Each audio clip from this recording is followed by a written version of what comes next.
Lu Jiao smoothed the wrinkles of his shirt as he stood before the towering gates of a luxury estate.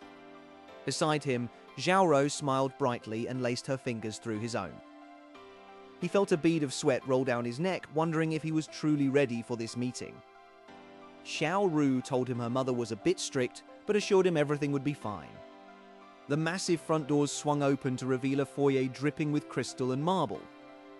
A butler bowed deeply and invited them into the primary dining hall.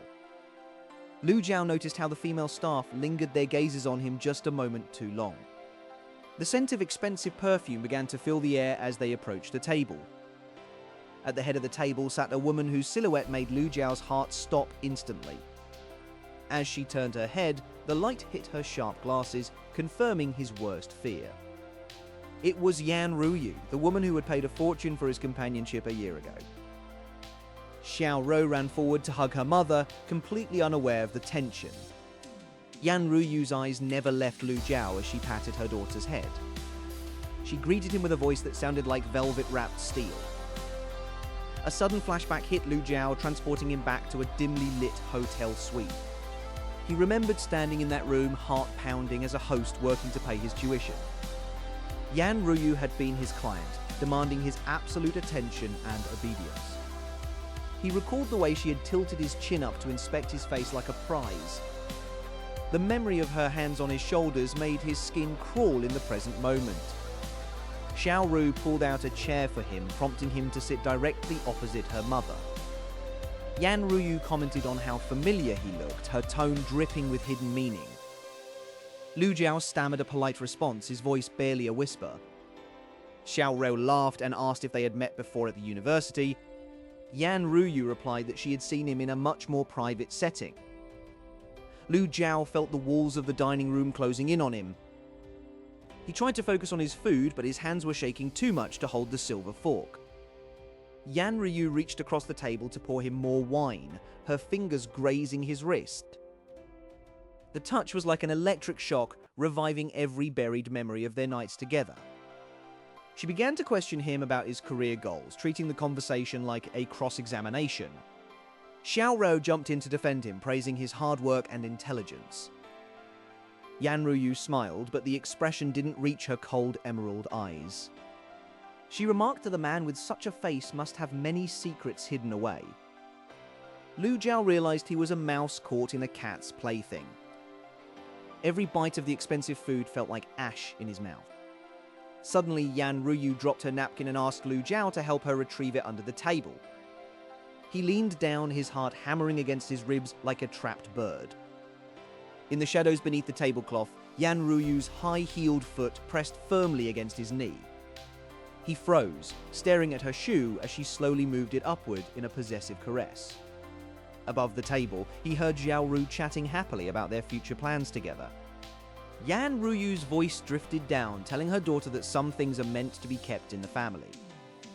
Lu Jiao emerged from under the table, his face flushed and his breathing heavy.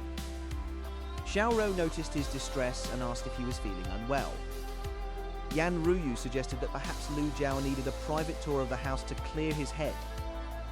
He had no choice but to stand as Xiao Rou encouraged him to go with her mother. As they walked into the long, dark hallway, Yan Ruyu leaned in close to his ear. She whispered that he still smelled exactly like the night she first bought him. Lu Jiao realized his life as he knew it was over the moment he stepped into this house. They stopped before a heavy oak door at the end of the corridor. Yan Ruyu told him to enter her study as she had a contract she wanted him to review. Just as the door clicked shut behind them, his phone buzzed with a message from a rival CEO who knew his secret too.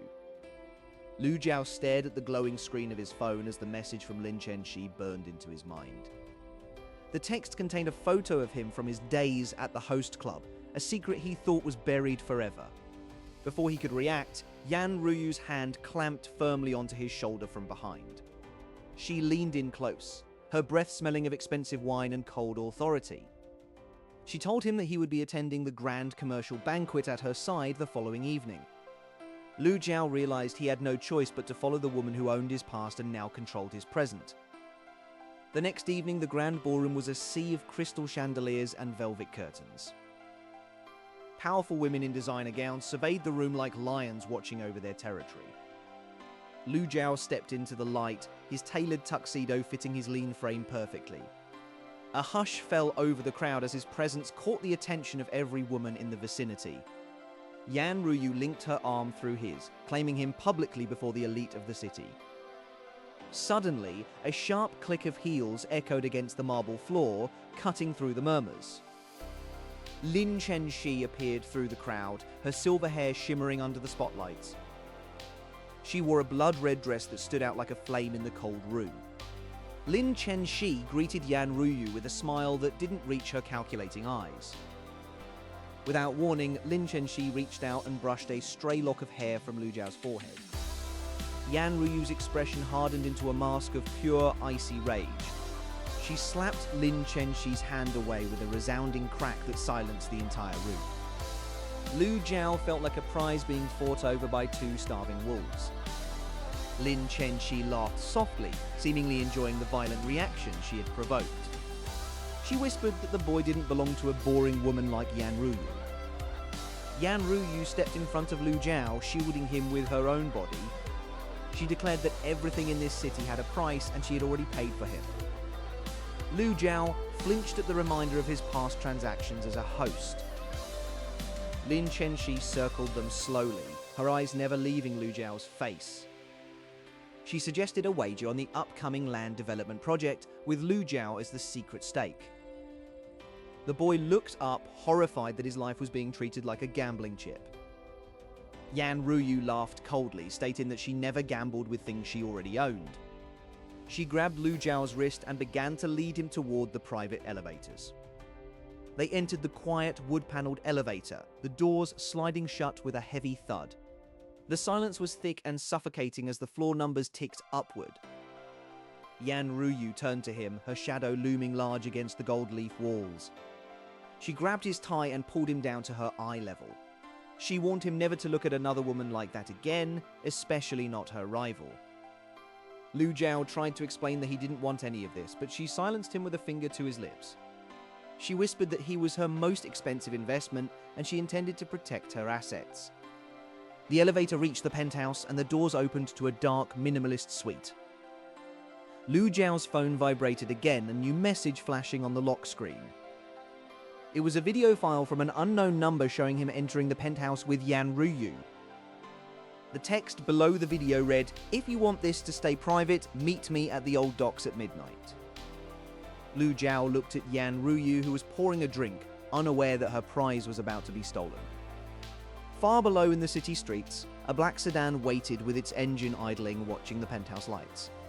The black sedan finally faded into the distance as the train pulled away from the city station. Su Qing rested her head on his shoulder, promising a quiet life far from her mother's shadow. The lush green mountains of their hometown rose to greet them the following morning. Lu Jiao breathed in the fresh air, hoping the scent of pine would erase the smell of expensive perfume. They walked through the narrow stone streets toward the house where they grew up.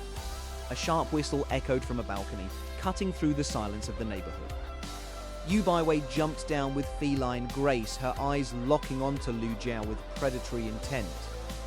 She greeted them, but her hand lingered just a second too long on Lu Jiao's arm. Su Qing pulled him closer, her polite smile masking a growing sense of territorial defense. Everywhere they went, the local women stopped their work to stare at the returning treasure of the village. Lu Jiao realized that even in this remote place, a man of his beauty was never truly safe. That afternoon, a sleek black car, totally out of place in the countryside, pulled up to the village square.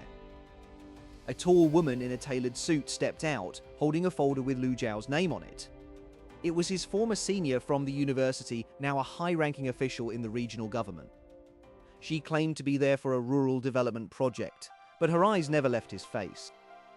Lu Jiao took Su Qing's hand and ran toward the old bridge, seeking the isolation of the forest. They reached a secluded clearing where they used to hide as children. Su Qing began to cry, realizing that her love alone couldn't protect him from the world's hunger.